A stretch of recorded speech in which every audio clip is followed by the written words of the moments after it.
Hi guys, and welcome back to another episode of my FIFA 13 York City career. We have a couple of Premier League games and a EuroLeague game to get through in this episode. I'm going to simulate the two Premier League games and play the EuroLeague game. Sun unsettled by lack of matches. Quickly get this schedule moved on. We have a game on the Sunday, then a game on the Saturday. And then I think it's the Wednesday for the final group game of the EuroLeague. Quickly check the squad, make sure everything is okay. Sun was moaning, so we'll bring him in for Canteros. Thiago Medeiros, energy a bit low. We'll give Perez Alonso a game. Don't want Navas on the bench, we want Cruz.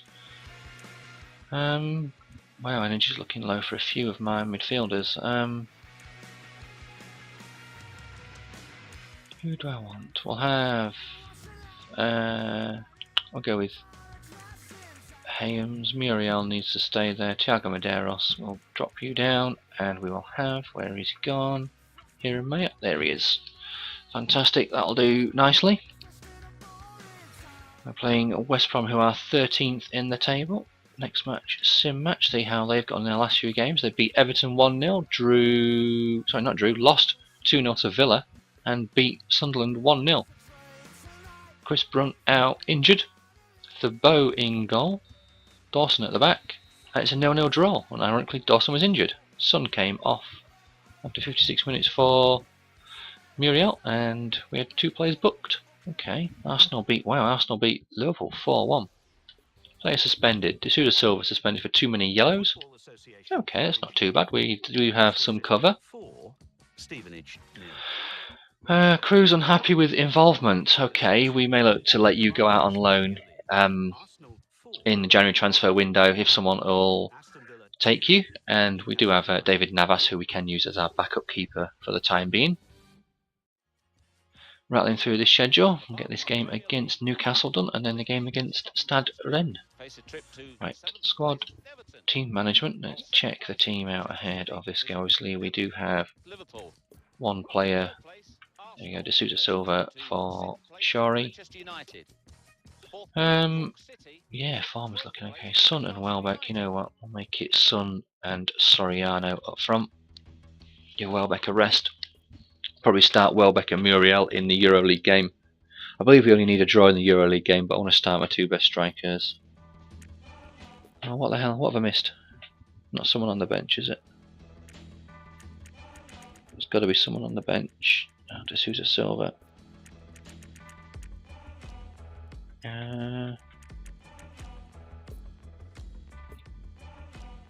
All good in the hood. Don't realise I had Shori on the bench. No, don't want to do that. Next match, sim match. Right, how have Newcastle got on? They lost to Villa 2-1 and 2-0, and drew 2-0 with Herenveen. Playing the 4-4-2. They've got Santon, Bar, and Ranger all injured. And it's a 2-0 draw. Sun injured after 8 minutes. Soriano and Hayams with the goals. It's rather disappointing. That's 4 points dropped. I'm looking at that. We should have really beaten those two sides. We've taken 2 points out of those two games rather than the 6 points I was expecting. Suspension over for D'Souza Silva. Player injured. Sun out for 5 days. Scouting report. 74. No. Reject you. 89. Reject you. Right. Wow, Giambardo. Overall at the moment between 51 and 71. Yeah, we'll sign you up. 76 max, we'll reject you. De La Rock, another keeper, but 54 to 74. We'll sign you up. We'll keep scouting you. Okay, not too bad. Right, let's get attention power. After a difficult start of the season, fans and the press publication have begun to promote the idea of bolstering the back line. Fullback, Willems, Marcelo, fullback, Ibrahim Mbaye, fullback, Lorenzo, Melgarejo, fullback. So they're saying actually I need a fullback. I think I need a centre back rather than a fullback. But we shall see. Right, we'll get this schedule moved on to Wednesday, and I'm going to check the league table out, see where we are. I think, if I remember correctly, we're top. but we need a draw, or we need Hearts to beat Salzburg to guarantee. Muriel hoping to break his duck. Right, season starts, club competitions, Euro League, group tables. Here we go.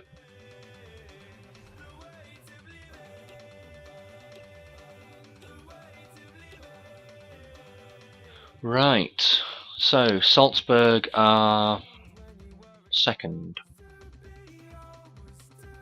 on +1 goal difference. We're +4.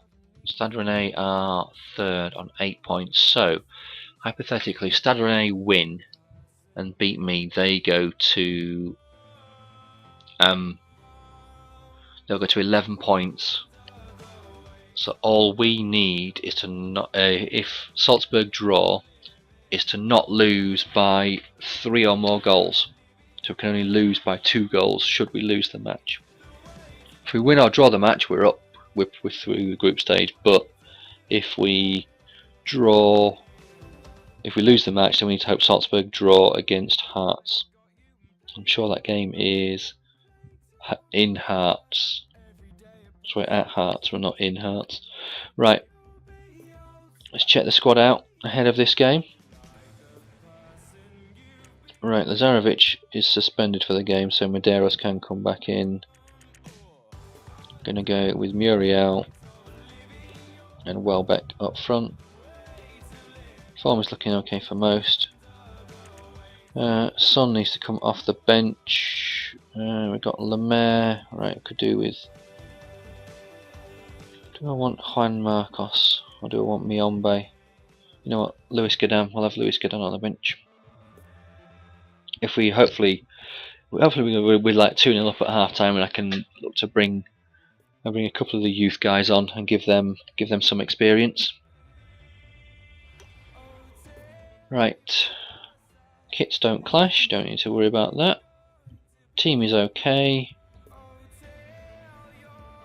Yeah, so Rennes have won, drawn and lost one of their last 3 games, playing a 4-3-3, so they're going for it, which is something we need to be aware of when defending, is their players out wide. When I attack, I can't really attack too much with my fullbacks, as any balls over the top, my fullbacks will be nowhere in sight and their wingers can get onto it. Oh, I hate doing this. Yeah, around we go. Right, let's get this game underway, and it's snowing. Fantastic. So that makes my passing game really going out the window. Competition this, and you have to be consistent. Right, come on. Get an early goal. Settle the nerves. Early goal. I think that's fair. Whether it will pan out that way, beautiful. Just what we asked for. Just what we got. An early goal with Danny Welbeck. Guys, don't know if you guys have seen, and there's obviously you would have by the time this recording goes out, but interesting news regarding the Stoke City job. Stoke City have contacted Mark Hughes about the vacant manager's job, and he wasn't someone who I thought of, to be honest. I don't know. He just completely skipped my mind. I'm not, no disrespect to Mark Hughes. He's a good manager, but obviously he completely skipped my thoughts when it came to potential managers moving to Stoke. I'm guessing it could have been because he's not in a job at the moment. I didn't think about him, but we're going through on goal here. Go on, shoot! Oh, penalty ref. Took him down. Yeah, Mark Hughes is going to be an interesting one for the job. I honestly think he could be a success at Stoke. From where they've been in the league, he could be the one to break them and make them break the top 10. You look at, I think his managerial recording for club matches only is not too bad. He's managed in 342 games. He's won 140, drawn 85, and lost 117. So it's not that bad. his record. He's didn't have the greatest time at QPR. Well, it was begging to be hit, wasn't it? The quality of the pass, the weight of it. And it's been reported that leading figures at Stoke say Hughes will be a good fit. So it's looking like Hughes is obviously the one that they want. And you wonder. Good thrust by the player on the ball. Oh, that's poor. It's going to be a goal kick. You wonder what the fans think. To be honest, it is definitely an interesting one. I can honestly see, definitely, like I said before, I can honestly see him making a go of it. It's certainly going to potentially shake up the managerial market elsewhere, because obviously a lot of people were thinking Roberto Martinez might go there.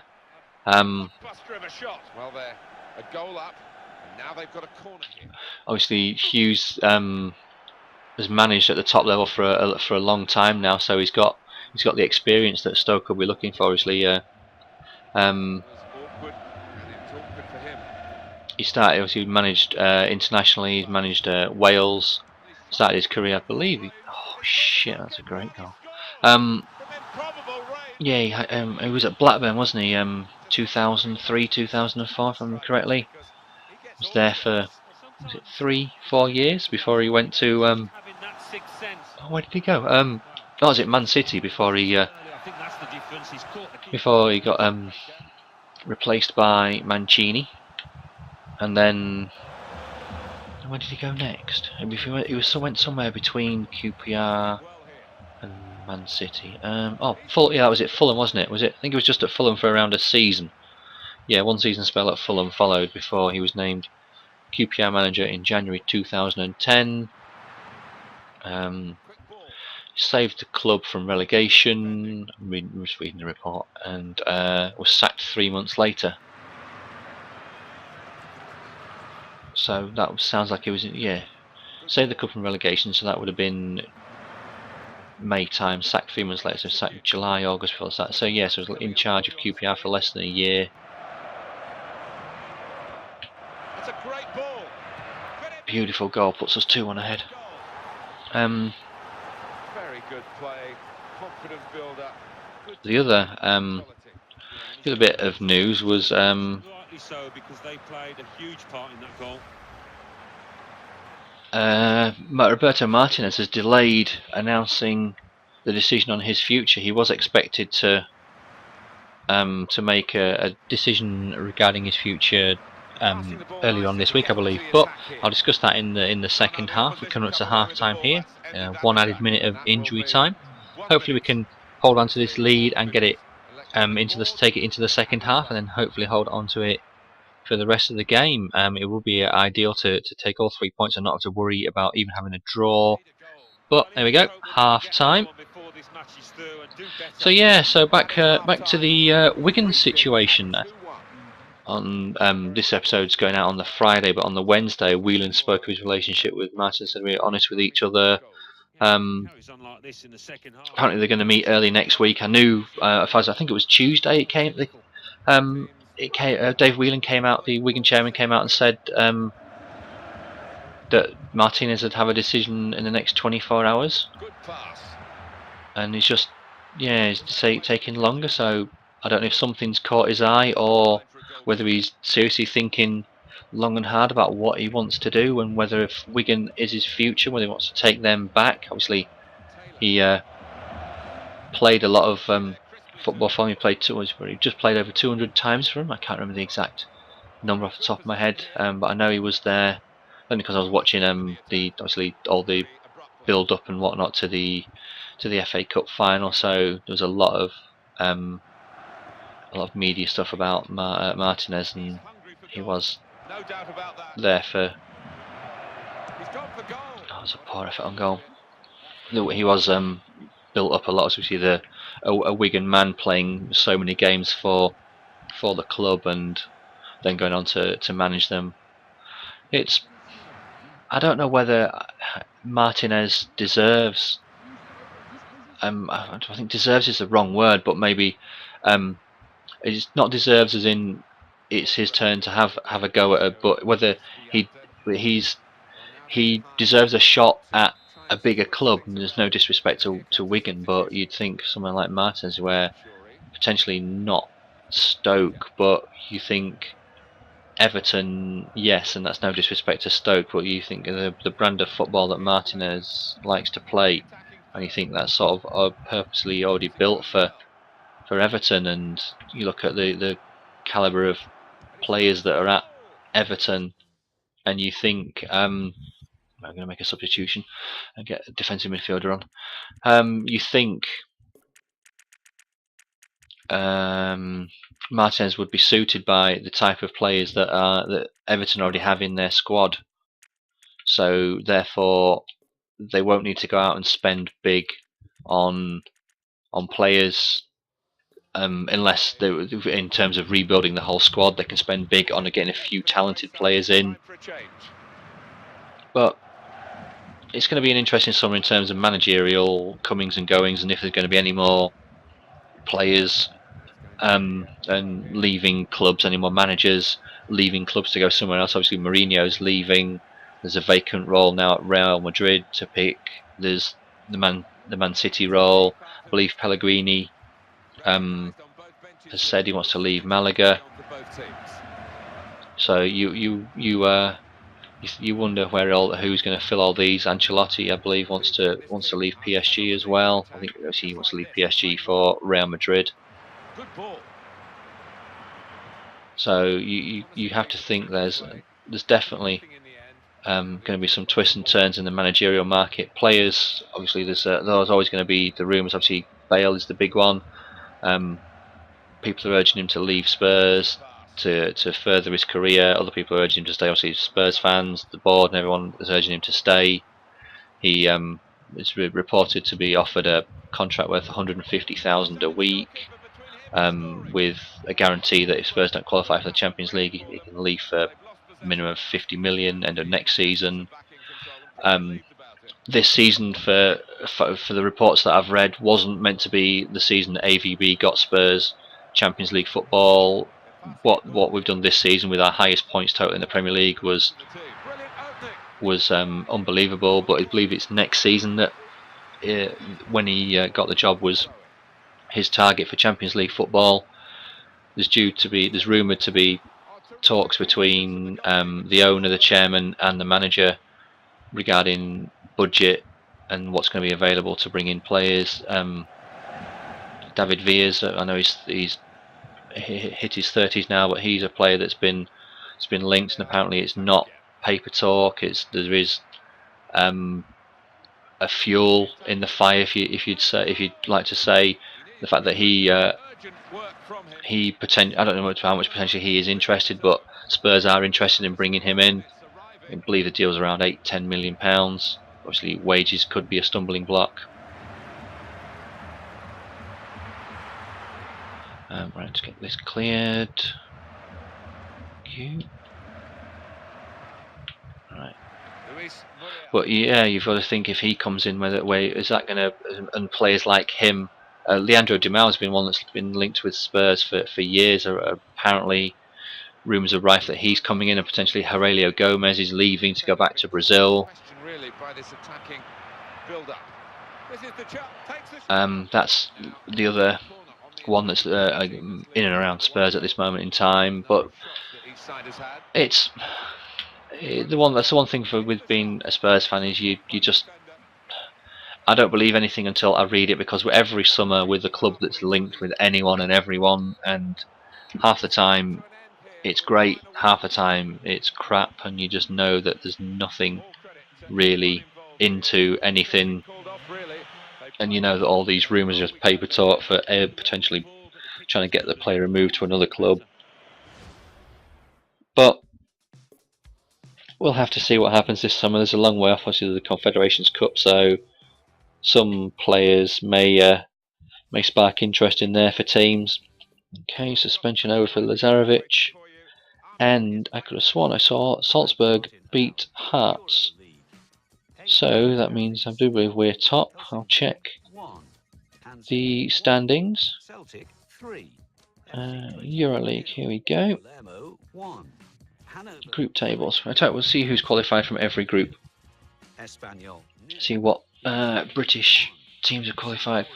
So Madrid and Lokomotiv Moscow qualified. Werder and PAOK have qualified. Man City and Feyenoord have qualified. Palermo and Twente. Dundee didn't, finish bottom of their group. York and Salzburg. Hearts were bottom. Sampdoria and Newcastle qualified. Fiorentina and Villarreal qualified. Benfica and Spartak Moscow qualified. Borussia Dortmund and Panathinaikos. Inter and Celtic. PSV and Espanyol. Hanover and PSG.